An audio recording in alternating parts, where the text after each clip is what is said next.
As Dan said, I'm the State Director for Baptist Mission Australia for Tasmania and Victoria, and I'm the envy of the State Directors because I get to be the State Director for Tassie, and you all are such a gift to our organisation as you've shown us ways of pioneering in mission in places like Hobart and throughout the state. And I want to thank you. Dan so graciously thanked us, our organisation, for partnering with you all, with the van and some other things. But I want to thank you. You are making yourselves available to really show what it means to be in mission across the street and across the world.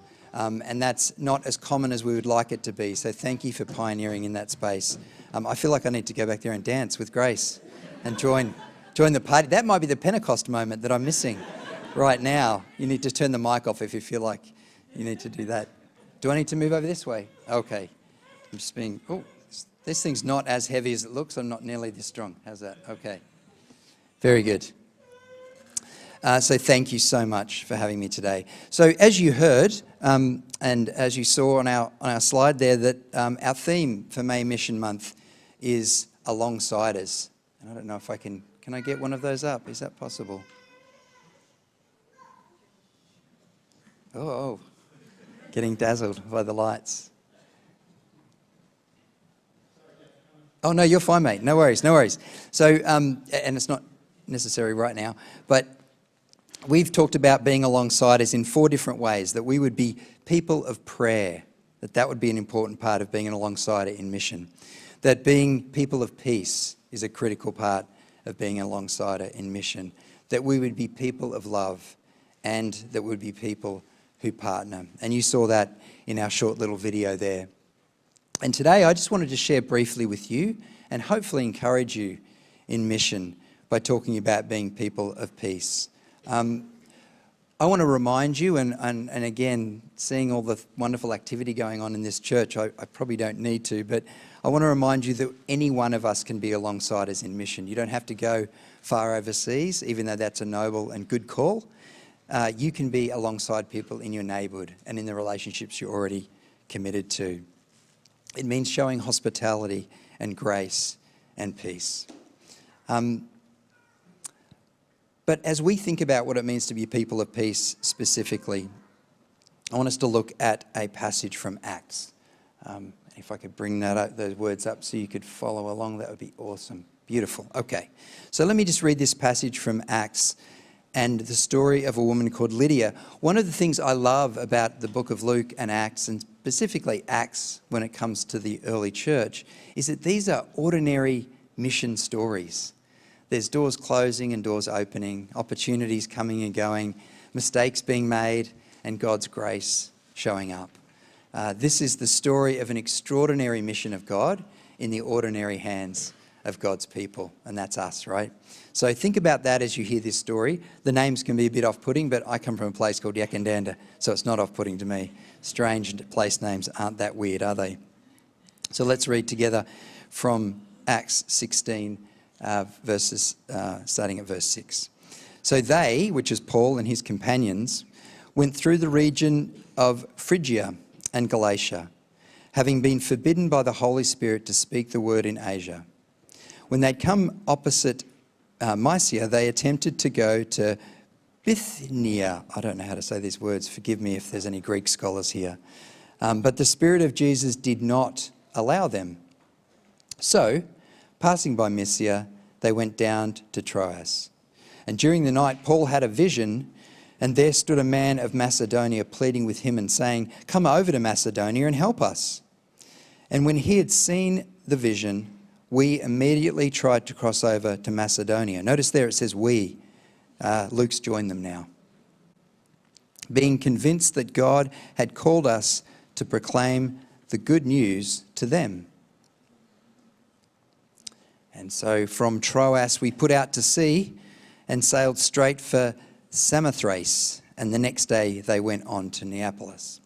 From there we travelled to Philippi, a Roman colony and the leading city of the district of Macedonia, and we stayed there several days. And on the Sabbath we went outside the city gate to the river, where we expected to find a place of prayer. And we sat down and we began to speak to the women who had gathered there. One of those listening was a woman from the city of Thyatira named Lydia, a dealer in purple cloth, and she was a worshipper of God, and the Lord opened her heart to respond to Paul's message. When she and the members of her household were baptised, she invited us to her home. "If you consider me a believer in the Lord," she said, "come and stay at my house." And she persuaded us. So I want us to reflect a few minutes here, and I promise it won't be too long, on two main characters of this story. The first being Lydia as a person of peace, and then of Paul as a peacemaker in mission. So first, let's look at Lydia. What stands out to me in this passage is the way that she exemplifies the person of peace and the virtue of peacemaking. And we see this in several ways. First, she was a person of hospitality. And you can imagine when the Apostle Paul and his crazy companions arrived, they needed a place to stay. They were strangers. And yet she offered hospitality. She opened her home to them. She provided them with food and shelter. Now, Lydia's story, I don't know how much you all know about Lydia, but she's a remarkable person from what we understand about ancient times and this time in history. She's an incredibly successful businesswoman in a male-dominated society, and she was open to the message of the gospel in a culture that valued Roman power and the worship of Roman gods. She was a person of virtue, and she welcomed the stranger. Now, as a trader, as a businesswoman, she would have been pretty accustomed to what it means to be with people from different places. That would have been part of her job. And so she was able to move in grace toward Paul, this stranger, this Roman citizen, but a Jewish man in her city. And 2,000 years later, this is part of what we do, isn't it? This is what we are called to do, to welcome the stranger, to come across lines of division, to bring hope and healing where there's hostility and where there's difference. So the next part of what I think she did for us as an example is offering empathy and compassion. Incredibly compassionate person. She recognised that the message that they shared is one of hope and love, right? It bridges a gap, and in this particular instance, between a Jewish person and a Gentile person. It brings together the spirit of reconciliation, and Lydia offers compassion as her peacemaking gift. What's really interesting about her too in this story is that she was probably the first European convert in the early Christian movement.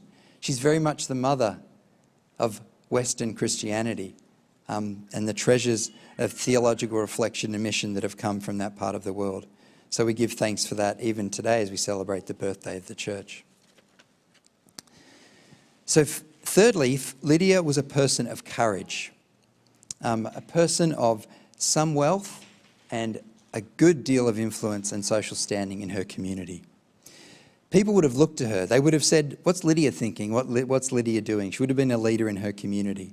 And yet she was not afraid to associate herself with a group of outsiders, these itinerant preachers. That would have taken some courage, to be a bit different. And by welcoming the apostles into her home and embracing the message, she took a stand for what she believed in, which always takes courage. The worship of Roman gods would have been very strong in her community. To concede the lordship of Christ would have been a very brave act, and we can celebrate Lydia's courage today. So what might this mean for us as outsiders in a community where, let's face it, the church doesn't have a dominant voice like it once might have in Australia? It means we need to be on the lookout for people like Lydia. We need to be looking for people like Lydia who are people of peace in the community, people who show hospitality and compassion and courage. It's an important example of the way the early Christian mission community was breaking down barriers and cultural difference. And I see in this church a beautiful example of that, that where there is cultural difference, we move toward one another. Even if we don't always understand each other, even if we have to deal with the awkwardness of cultural difference and language difference, we move toward one another. So to Paul, let's see what we can learn from Paul from this passage. First, Paul and his colleagues, I would say, and I think you'd agree, they're sensitive to the Spirit. It's amazing in this passage, isn't it? We often read where God miraculously opens doors and makes a way. Twice in this little passage it says, no, you can't go there. The Spirit says, I'm not allowing you to go to that place. Even our strategies and plans need to be submitted to God's Spirit, and we're especially mindful of that today on Pentecost. The Spirit, we need to be sensitive to the Spirit. The second thing I want to say about Paul is that his companions go outside their comfort zone. Do you notice that? They leave the spaces that they control and they enter into the community as guests. This is a key distinctive of the early Christian movement, where they were a minority in that community and mostly without power and often pushed to the margins. It's good news for us, isn't it? Because we, as a Christian church, don't have positions of authority necessarily in the community.